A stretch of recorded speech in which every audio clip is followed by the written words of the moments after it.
कुछ लोग सोचते हैं कि अरे वेट लॉस के लिए बड़ी मेहनत करनी पड़ती है। क्या ऐसा कोई तरीका नहीं है जिससे बैठे बैठे ही वजन कम हो जाए? है, बिल्कुल है। उसका नाम है वज्रासन।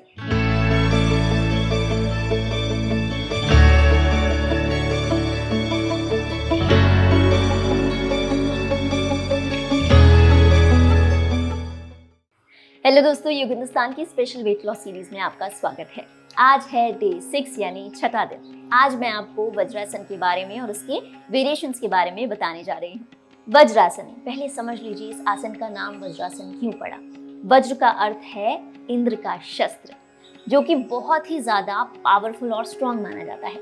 माना जाता है कि वज्रासन करने से आपकी बॉडी भी, आपका शरीर भी वज्र के समान बहुत ही ज्यादा शक्तिशाली बनता है। अब आप सोच रहे होंगे कि ऐसे बैठे रहने में मेरी बॉडी वज्र के समान स्ट्रॉन्ग कैसे होगी। हम ये सभी जानते हैं कि जो भी खाना हम खाते हैं, हमारा शरीर डाइजेशन के माध्यम से उसे एनर्जी में कन्वर्ट कर देता है। लेकिन समझिए, अगर आपका डाइजेशन ही वीक है, आपका डाइजेस्टिव सिस्टम अच्छी तरीके से काम नहीं कर रहा, तो सिस्टम तो रुक जाएगा ना। और फिर आपकी बॉडी को काम करने के लिए एनर्जी कैसे मिलेगी? वज्रासन आपकी इसी समस्या को दूर करता है। दोस्तों, आप जानते हैं कि आजकल हमारा लाइफस्टाइल ही कुछ ऐसा है। चलना फिरना कम हो गया है और प्रोसेस फूड का इंटेक ज्यादा हो गया है। इन दोनों कारणों से ही जो इंडाइजेशन की समस्या है, जिसके कारण ऐसी बहुत सारी समस्याएं होती हैं जो आपको बीमारियां देती है। गैस और एसिडिटी के अलावा भी बाकी सारी दूसरी बीमारियां भी डाइजेशन सही नहीं होने से आती हैं। कहा जाता है कि ज्यादातर बीमारियों का बीज सबसे ज्यादा आपके पेट में पड़ता है, जिनमें ओबेसिटी भी शामिल है। तो अगर आपका डाइजेशन दुरुस्त होगा तो शायद ही ऐसी कोई बीमारी हो जो आपको परेशान कर सके। वज्रासन एक ऐसा आसन है जो करने के लिए बहुत बहुत आसान है। इसे बहुत सारे लोग बहुत ही आसानी से कर सकते हैं। हालांकि उन लोगों को समस्या हो सकती है जिनके घुटनों में फ्लेक्सिबिलिटी जरा कम है और उनके जॉइंट्स में भी। लेकिन इसकी रेमेडी भी मैं आपको बताती हूँ। सबसे पहले ये समझते हैं कि वज्रासन में बैठना कैसे है। इसे करने के लिए सबसे पहले आप घुटनों के ऊपर खड़े हो जाएं और उसके बाद दोनों एड़ियों को वी की शेप में बना लें और उसके बीच में अपने बट्स को प्लेस कर दें।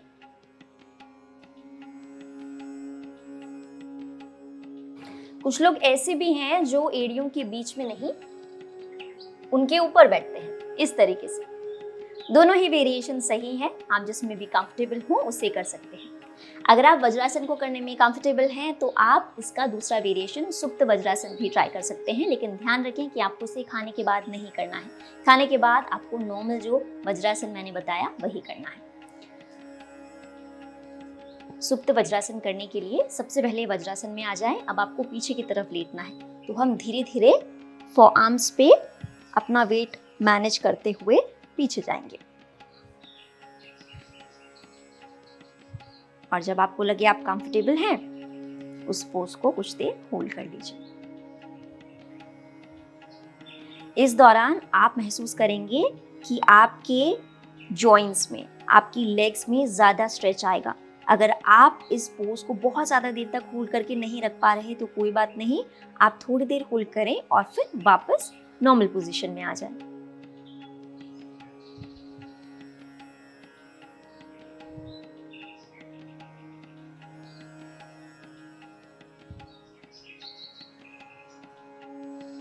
अगर आप चाहें तो इस तरीके से दोनों एल्बोज को पकड़कर हाथों को पीछे भी ला सकते हैं।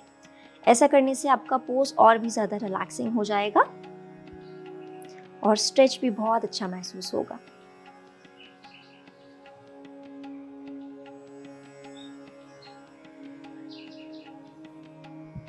जब आपको एग्जिट करना हो तो वापस फॉर आर्म्स पर आ जाएं धीरे धीरे। अगर आप इस वेरिएशन को करने में सक्षम नहीं है तो आप थोड़ा बहुत पीछे जाकर देखिए, फॉर आर्म्स पर आ जाइए, इसे होल्ड करें।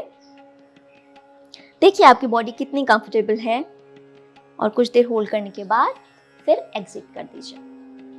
धीरे धीरे जब आप इसे करने लगेंगे, हर बार थोड़ा और पीछे जाइए तो आपकी बॉडी कंफर्टेबल हो जाएगी। कुछ लोगों को वज्रासन में इस तरीके से बैठने में भी बहुत प्रॉब्लम होती है, तो आप अपने पैरों और हिप्स के बीच में कोई पिलो लगाकर इस तरीके से इसे कंफर्टेबल बना सकते हैं।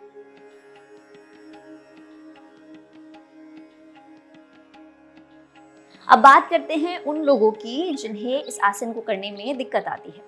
तो आप अपने पैरों को इस तरीके से फैला लें, हिप लेंथ में, हाथ सामने की तरफ रख लें और धीरे धीरे नीचे आने की कोशिश करें। जितना भी आप नीचे आएं और फिर ऊपर चले जाएं, धीरे धीरे नीचे आएं और ऊपर चले जाएं।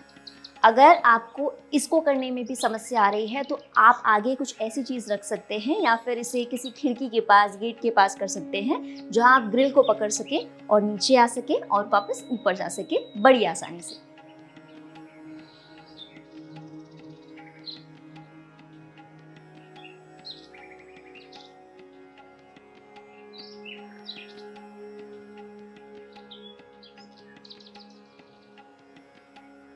जब आप इसे रेगुलर करेंगे, अपने रूटीन में शामिल करेंगे, तो धीरे धीरे टाइम के साथ फ्लेक्सिबिलिटी आ जाएगी। अब बात करते हैं अलाइनमेंट्स की। वज्रासन में ज़्यादातर लोग अपने पैरों को इस तरीके से खोल के बैठते हैं, घुटनों में गैप रहता है, लेकिन आपको घुटनों में गैप नहीं रखना है। आपके पैरों में गैप हो सकता है वी की शेप में, जैसे मैं आपको बता चुकी हूँ, लेकिन घुटने आपके मिले हुए रहेंगे। इसके अलावा बैक को हंच करके नहीं बैठना है, बिल्कुल सीधी होनी चाहिए आपकी कमर। किसी भी आसन में आपकी कमर एक एंगल पर जा सकती है, लेकिन उसका सीधा होना बहुत ज़रूरी है, क्योंकि आपकी जो बैक है वो चैनल है आपकी एनर्जी का। तो आसन करते समय वो सीधी होनी, प्राणायाम करते समय भी वो सीधी होनी बहुत ज़रूरी है।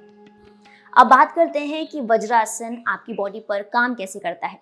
देखिए, इस समय आप देख सकते हैं कि आपने अपनी टांगों को मोड़ कर रखा हुआ है। ऐसा करने से क्या होगा कि आपका जो डाइजेशन है वो इम्प्रूव होगा। आपके पेट के हिस्से का जो ब्लड सर्कुलेशन है वो बहुत ज़्यादा हो जाएगा, क्योंकि टांगों में फिलहाल ब्लड सर्कुलेशन बहुत कम है।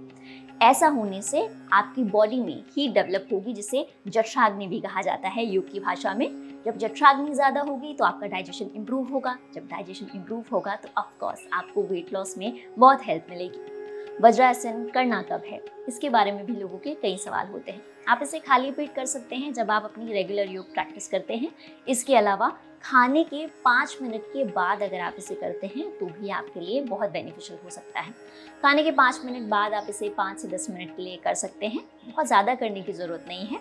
5 से 10 मिनट करने से भी आपको ढेर सारे बेनिफिट्स मिलेंगे। बारी है आज की प्रो टिप की।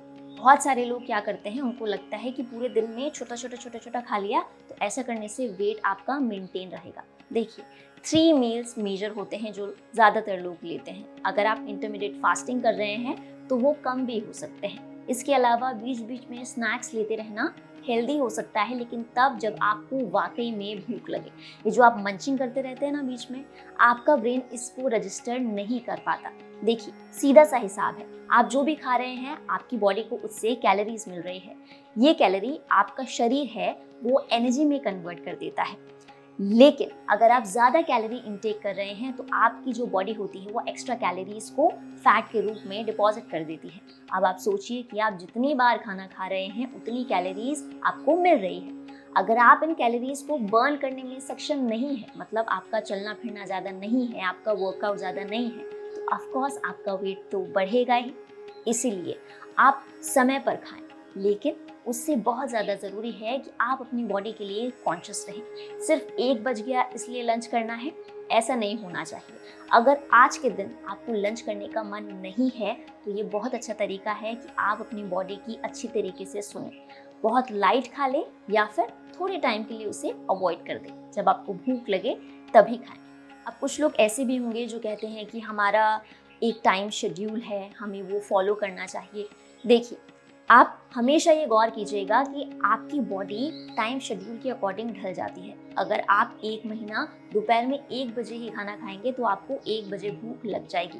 लेकिन कुछ दिन ऐसे होते हैं जब हमारी बॉडी को बहुत ज़्यादा कैलोरीज की और एनर्जी की ज़रूरत नहीं होती। हमारी बॉडी डिटॉक्स की डिमांड करती है। तो इसीलिए you should listen to your body. कभी कभी once in a blue moon अगर आपको लगे कि आज का लंच मुझे स्किप करना चाहिए, ये हेल्दी तरीका है, आप कर सकते हैं। और हाँ, अगर आपको कोई सीवियर डिजीज़ है, आपकी मेडिसिन चल रही हैं, तो इसे करने से पहले एक बार अपने डॉक्टर की सलाह ज़रूर ले लें। उम्मीद है कि आज का सेशन आपको पसंद आया होगा और आपके वेट लॉस में इससे आपको बहुत मदद मिलेगी। हम आपके लिए वेट लॉस रिलेटेड वीडियोस ऐसे ही लाते रहेंगे। अगर आज का वीडियो आपको पसंद आया हो तो इसे लाइक ज़रूर करें और अपने दोस्तों के साथ शेयर करना ना भूलें। अगले हफ्ते आपसे फिर होगी मुलाकात। तब तक के लिए अपना ख्याल रखिए।